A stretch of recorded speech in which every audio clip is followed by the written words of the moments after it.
I keep a small brass key in the top drawer of my desk, tucked beneath a stack of old ledger books that nobody opens anymore.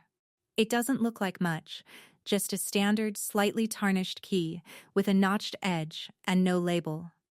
But every time my fingers brush against it when I'm searching for a pen or an old receipt, my pulse slows down to a very specific, deliberate rhythm. It belonged to the side entrance of the old archives building on 5th Street, a place where I spent 3 afternoons a week for almost 5 years. He was the one who gave it to me, sliding it across a polished mahogany desk without looking up from his paperwork, telling me only that if I ever needed a quiet place to read after hours, the lock was loose and the heat stayed on past 6. We never talked about why he gave it to me, just as we never talked about the 12 years between our ages, or the plain gold band he wore on his left hand, or the fact that every single time I walked into his office, he stopped whatever he was doing, set down his fountain pen, and gave me his complete, unbroken attention. That was the boundary we established without ever speaking it out loud. We were a senior archivist and his junior assistant, working in the quietest corner of a municipal library, and whatever existed in the heavy, warm air between us was required to stay precisely where it was. Unnamed, unexamined, and entirely untouched. My name is Clara Vance, and I am 38 years old, living in a small, brick-walled apartment in Chicago, working as a private historical researcher. But 15 years ago, I was 23, living in a drafty third-floor walk up in Milwaukee, trying to rebuild a life that had been systematically dismantled in the span of a single Tuesday afternoon. I think I should start with how it began, because the order of things matters if you are going to understand how a person can lose everything they thought they owned, only to realize years later that someone was standing in the shadows behind them, holding up the roof with his bare hands while pretending he was just passing through the room. In the autumn of 2011, I was married to a man named Julian. We were young, overly ambitious, and entirely wrong for each other, though it took a catastrophe to make me see it clearly. Julian had a 22-year-old son from a previous, short-lived marriage, a young man named Marcus, who lived with an explosive, chaotic energy that magnetized everything around him. Marcus was brilliant, reckless, and deeply accustomed to having his father clean up his messes. I was only 1 year older than Marcus, a fact that created a strange, uneasy static in the house whenever he came to visit. Julian treated Marcus not like a son who needed guidance, but like a fragile glass object that would shatter if anyone held him accountable. The afternoon that changed my life began like any other overcast November day. I was working from home, finishing up a grant proposal for the City Historical Society. Julian was out of town at a conference in Minneapolis, and Marcus had come by the house unexpectedly, claiming he needed to pick up some old winter gear from the basement. I left him downstairs and went back to my laptop. An hour later, I heard the front door slam, followed by the sound of tires screeching down the alley. When I went downstairs to check on him, I found my study completely ransacked. Marcus hadn't just taken his winter coat, he had taken Julian's master key to my home office safe, where I kept my life savings, my mother's jewelry, and the original, unbacked up manuscript of a comprehensive local history project I had been commissioned to write for a state foundation, a project that represented 3 years of painstaking research and a $50,000 completion grant that was meant to secure my professional future. By nightfall, I discovered the full extent of the wreckage. Marcus had taken the cash and the jewelry, but in his haste to cover his tracks, or perhaps out of sheer malice born of resentment toward his father's new wife, he had pulled my primary hard drives from their docks and thrown them into the wood-burning stove in the living room, which was still lit from the morning. 3 years of archival work, primary source transcripts, and rare photographs were turned to fine gray ash in minutes. When I called Julian in tears, pleading with him to return home and help me navigate what his son had done, his voice turned ice cold over the static of the long-distance line.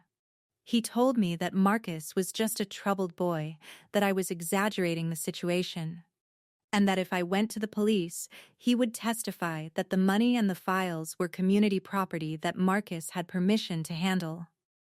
Julian chose his son, protecting him from consequences, and in doing so, he effectively erased my entire livelihood and made it impossible for me to stay in that marriage for another hour. I packed 2 suitcases, left my keys on the kitchen counter, and drove south to Chicago that very night with $82 in my checking account and a ruined reputation in the small world of Midwest historical research. 2 weeks later, destitute and sleeping on a borrowed futon in a friend's spare room, I applied for a lower-level clerk position at the City Historical Archive on Dearborn Street. The pay was modest, the basement offices were cold, and the work was monotonous, but it was shelter. That was where I met Arthur Sterling. Arthur was 45 then, a lean, tall man with silvering temples. Tailored tweed jackets that looked like they had seen decades of quiet service, and a presence so measured and calm that walking into his office felt like stepping out of a storm into an empty church. He was the chief archivist, a man of few words, known throughout the department for his formidable knowledge of 19th-century municipal records and his absolute intolerance for carelessness. Our professional routine began almost immediately. Every morning at precisely 8:15, I would walk down the long linoleum-lined corridor to his office to deliver the morning intake logs. He would be sitting at his wide mahogany desk, a blue ceramic mug of black coffee at his right hand, a pair of reading glasses perched low on his nose. He would look up, offer a short, polite head nod, and say, "Good morning, Clara." "Good morning, Mr. Sterling," I would reply, setting the papers in his inbox. That was all. But after 2 months, the routine expanded in tiny, imperceptible ways. He noticed that I stayed through my lunch hour to work on the damaged early map collection, eating a dry turkey sandwich at my desk. One Tuesday, without a word, he placed a small thermos of hot Earl Grey tea on the edge of my desk as he walked past to consult the card catalog. He didn't stop or ask if I liked tea, he just placed it there and kept walking. There was a profound gap between us, a boundary built of multiple layers. He was my superior officer in the institutional hierarchy, a man respected by the board and trusted with million-dollar conservation budgets. He was also married, though his wife, a frail woman named Helen who suffered from a chronic neurological condition, lived in a specialized care facility outside the city, a fact I learned months later from a gossiping junior cataloger. Arthur visited her every Saturday and Sunday without fail, taking the 9 o'clock commuter train rain or shine. His life was locked into a grid of deep duty, quiet honor, and complete emotional isolation. Yet despite the ironclad propriety of our environment, a strange electric stillness took root between us. It lived in the subtext of our everyday interactions. It was in the way he would pause in the doorway of the microfilm room when I was working late, his shadow stretching across the lit floor, standing there for a full 30 seconds in total silence before asking if I needed help lifting the heavy archival boxes. It was in the way my hand would brush against his when we were both reaching for a volume of property deeds. And neither of us would instantly pull back. Instead, there would be a suspended second, a breath of time where the ambient noise of the building seemed to drop away entirely before he would gently step back, adjust his cuff, and clear his throat. I developed habits centered entirely around him. I memorized the sound of his leather-soled shoes on the terrazzo tiles. I knew that when he was deeply absorbed in reading a fragile document, he would slowly trace his thumb along the edge of his jawline. I began to dress with a subtle, quiet care, choosing wool skirts and soft sweaters in deep autumn tones, wondering if he noticed the dark green sweater he had once offhandedly praised during a department meeting on map preservation. One afternoon, in the spring of my second year at the archive, a senior colleague named Evelyn stopped by my desk while Arthur was out of the building attending a city council committee meeting. She leaned against the partition, watching me reindex a box of 19th century probate records with meticulous speed. "You've been staying late a lot recently, Clara," Evelyn said, her eyes fixed on me with a mild, inquiring curiosity. "Arthur stays late because he has nowhere else to go until the visiting hours at the care home on weekends. But you're 24. You should have a life outside these damp walls." "I just like the work, Evelyn," I said, keeping my head down, my pen moving steadily across the index card. "It's quiet here." "It is quiet," she agreed, her voice dropping an octave, carrying a subtle edge of caution. "Arthur is a good man. The best we have. But he's an island, Clara. He's been an island for 10 years. Don't go trying to build a bridge to somewhere that doesn't have a landing dock." My face burned, but I kept my tone entirely level. "Mr. Sterling is my supervisor, Evelyn, nothing more." "Of course," she said softly, patting my shoulder before walking away. "Just making sure you keep your coat on. It gets cold in here if you sit still too long." She was right, of course. The boundary was not an artificial barrier created by social awkwardness. It was an impenetrable wall built of real, heavy obligations. Arthur's commitment to his sick wife was absolute, grounded in a solemn, unyielding moral code that I respected far too much to ever test, and my own scars from Julian and Marcus were still fresh. I was terrified of instability, of chaos, of letting another man into the fragile ecosystem of my life. The closest we ever came to testing that wall happened on a dark, wet Thursday evening in late October. A sudden torrential downpour had swept over the city, flooding the lower basement where the uncatalogued 19th century legal filings were kept. The water was rising fast through the floor drains, threatening dozens of rare leather-bound ledgers.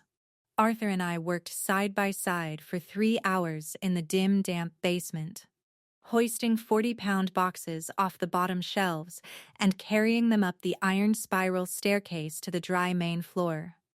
By 9 o'clock, we were both soaked to the skin, covered in gray dust and old paper mold, exhausted to the point of physical tremors. We stood together in the small break room near the back exit, the rain pounding heavily against the high, barred window above us. The building was completely empty. The security guards had already completed their perimeter checks and were waiting for us in the front lobby. Arthur took off his rain-damp tweed jacket and hung it over the back of a metal chair.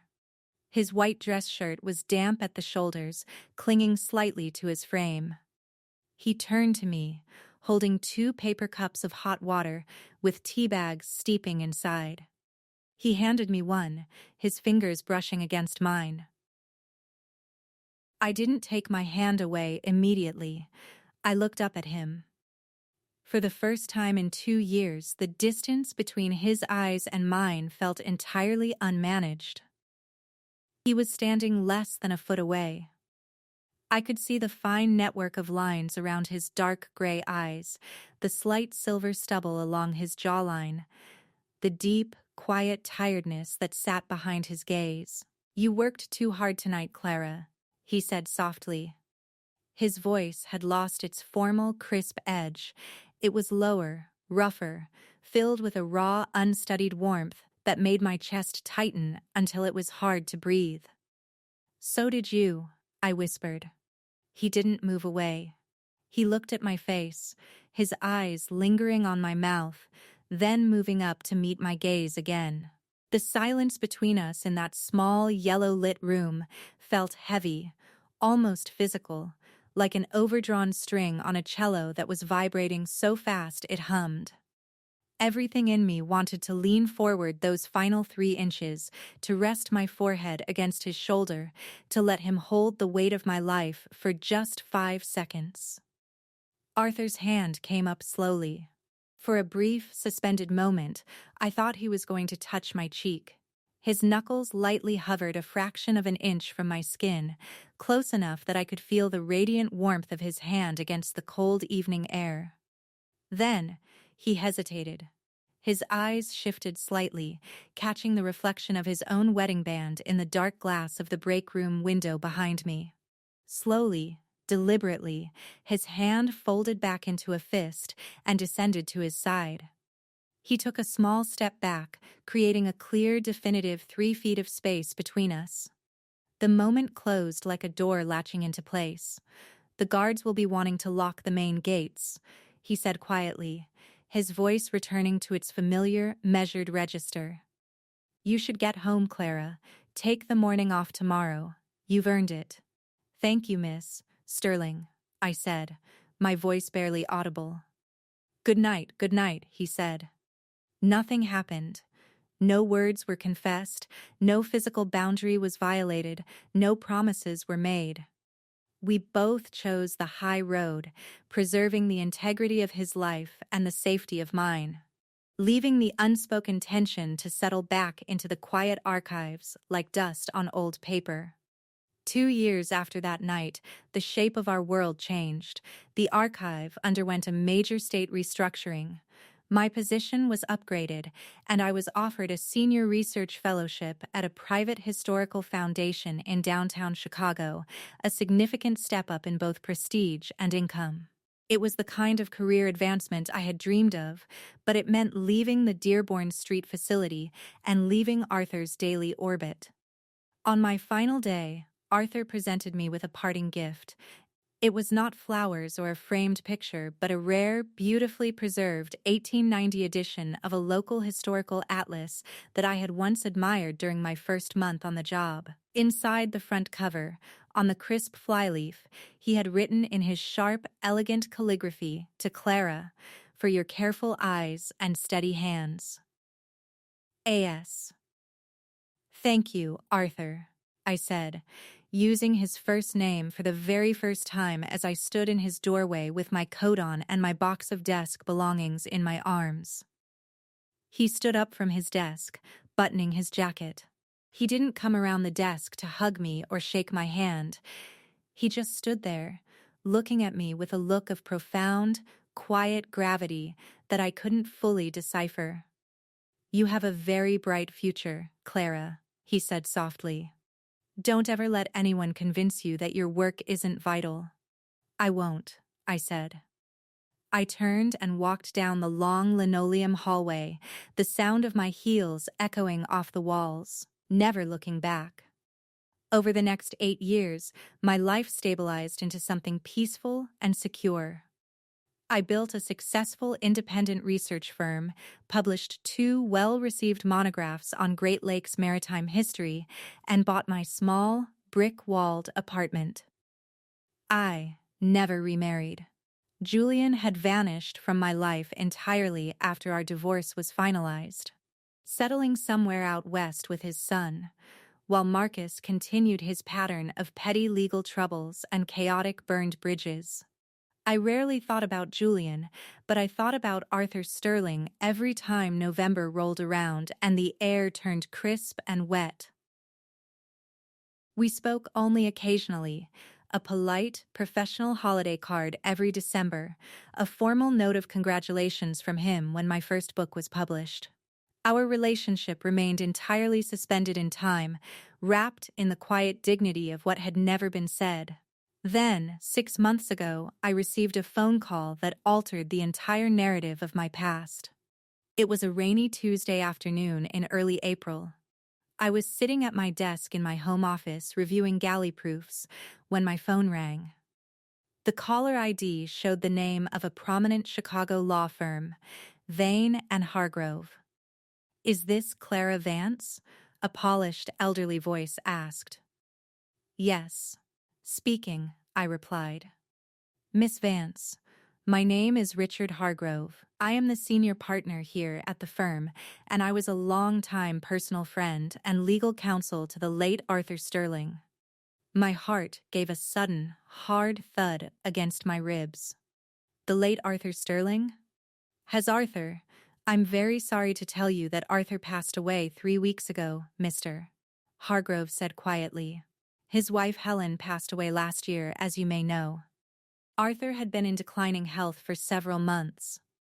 Per his explicit written instructions, I was directed to contact you only after all estate matters had been finalized and his private papers settled. I sat frozen in my chair, the sound of the rain against my window suddenly sounding impossibly loud. I see, I whispered, fighting to keep my voice steady. Thank you for letting me know, Mr. Hargrove. He was a remarkable man.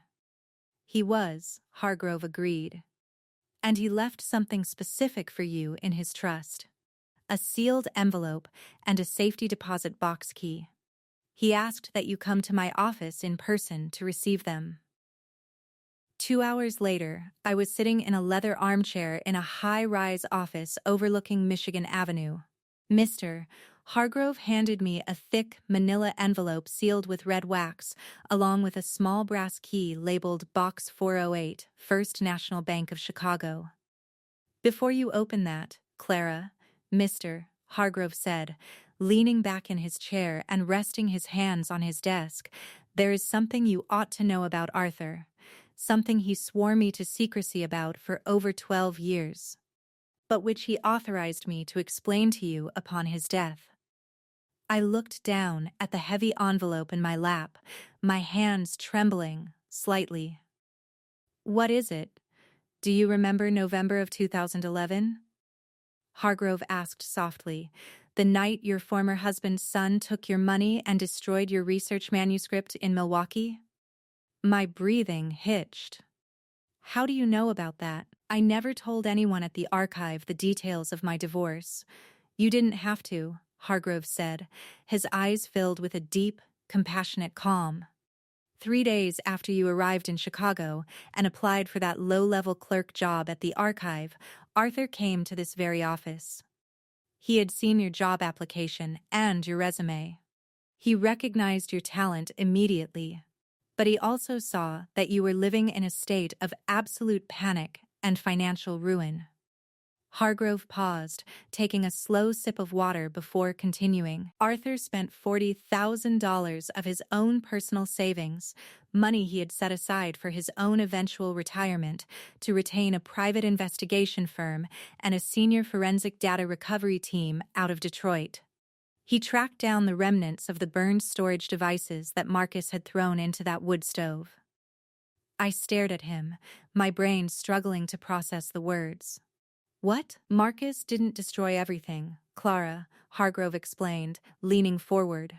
The physical hard drives were melted, but Arthur's investigators discovered that 2 weeks prior to the incident, your local internet service provider had backed up your encrypted working directories to a remote secondary server as part of a routine cloud migration trial you had opted into and forgotten about.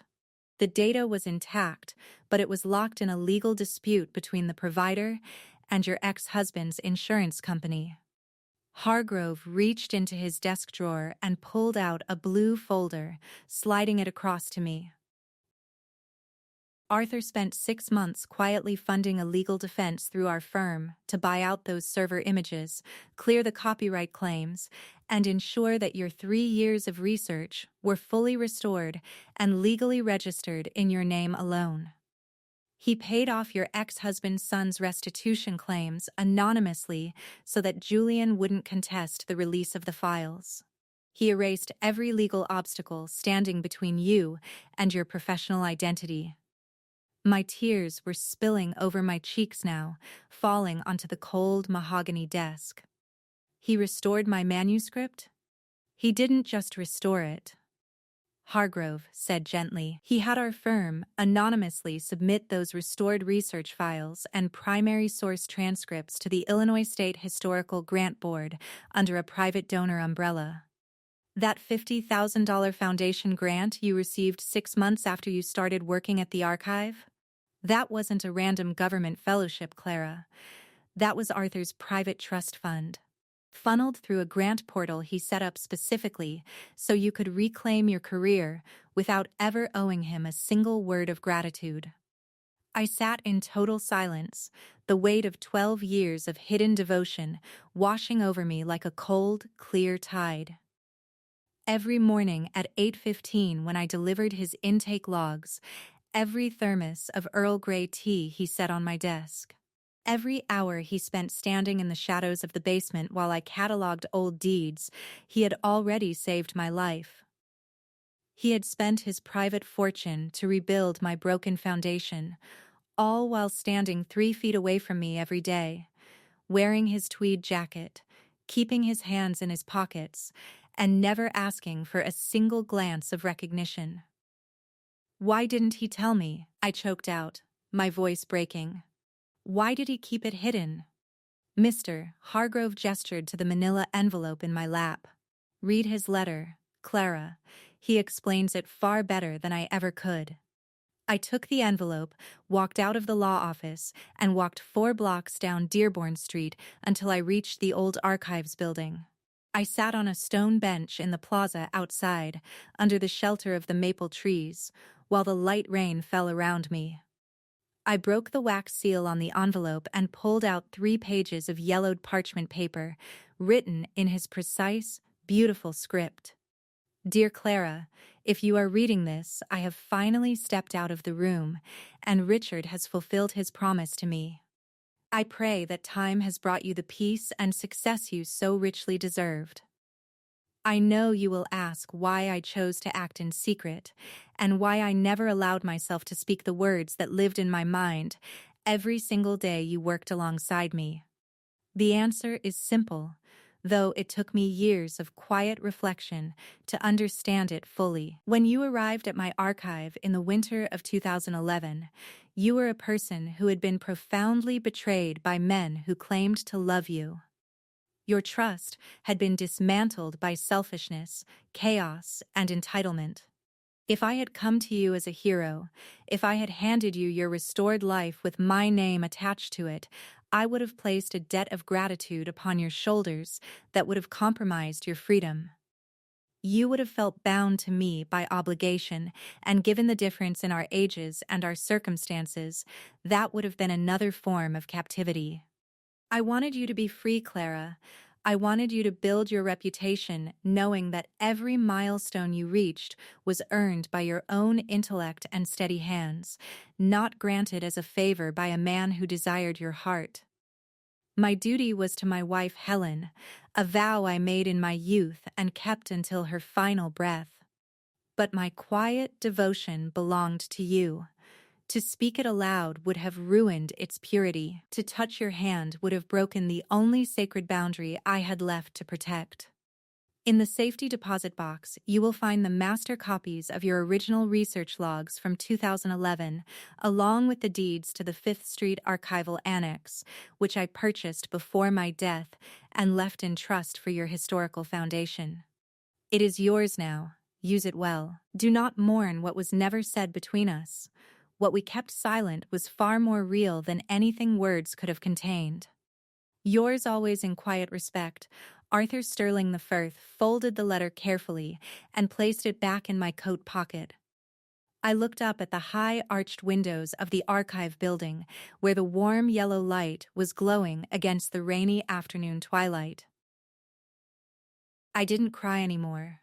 I felt an extraordinary, quiet lightness in my chest, a sense of recalibration that settled over every memory I had of those 5 years. The silence between us hadn't been an absence of feeling. It had been the highest, purest form of restraint, a love that demanded nothing, owned nothing, and protected everything. I stood up from the bench, took the brass key from my pocket, and walked across the wet stone plaza toward the 5th Street entrance. I slid the key into the lock, turned it slowly until I heard the heavy iron latch click open, and stepped inside. If this story stayed with you, join our community by hitting that like button and subscribing for more quiet, honest stories.